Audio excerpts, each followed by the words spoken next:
Its third chapter continues, students. We will discuss the problem with permanent settlement. Permanent settlement को 1793 के अंदर लागू किया गया था लॉर्ड कॉर्नवालिस के द्वारा. The permanent settlements, however, created problems. Company officials soon discovered that the zamidars were in fact not investing in the improvement of land.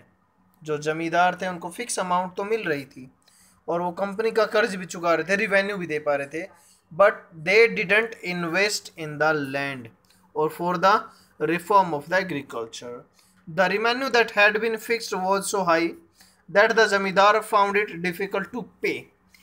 Anyone who failed to pay the revenue, revenue lost his zamindari.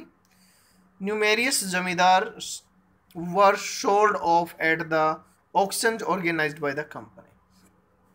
यानी जो एक revenue collection की amount रखी गई थी वो बहुत ज़्यादा थी, बहुत हाई थी और जब बहुत सारे जमींदार उसको पे करने में एबल नहीं थे और दे कुडेंट पे.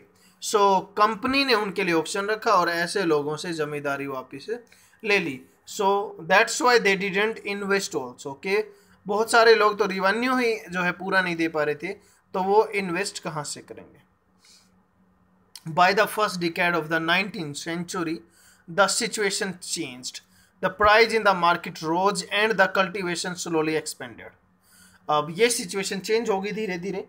अब जमींदारों की सिचुएशन में इम्प्रूव होना स्टार्ट हो गया. This meant an increase in the income of zamindar but no gain for the company since it could not increase the revenue demand and that had been fixed permanently. अब जो revenue collection की demand थी वो fix थी, अभी भी company ने उसमें कोई इंक्रीमेंट नहीं किया और जमींदार भी अभी तक भी कोई इन्वॉल्वमेंट लैंड रिफॉर्म में नहीं दिखा रहे थे. Even then, the company didn't have interest in improving the land. Some had lost their lands in the earlier year of the settlement. Others now saw the possibility of earning without troubles and risk of the investment. यानी वो land के अंदर invest करके कोई risk नहीं लेना चाहते थे.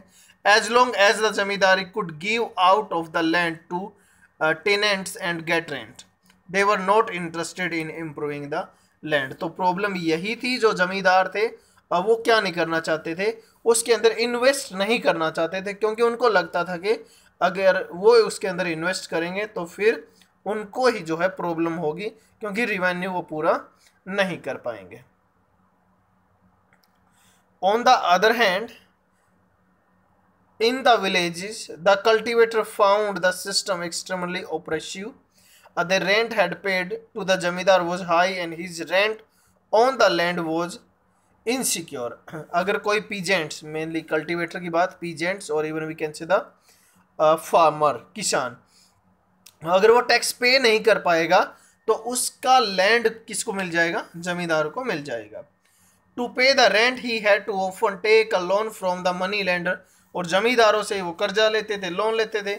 When he failed to pay the rent and he was evicted from the land and had cultivated for the generations. यानी जो सालों से जिस लैंड के ऊपर वो खेती कर रहे थे वो लैंड उनसे छीन लिया जाता था if they are not able to pay the taxes. It was all over about this lecture.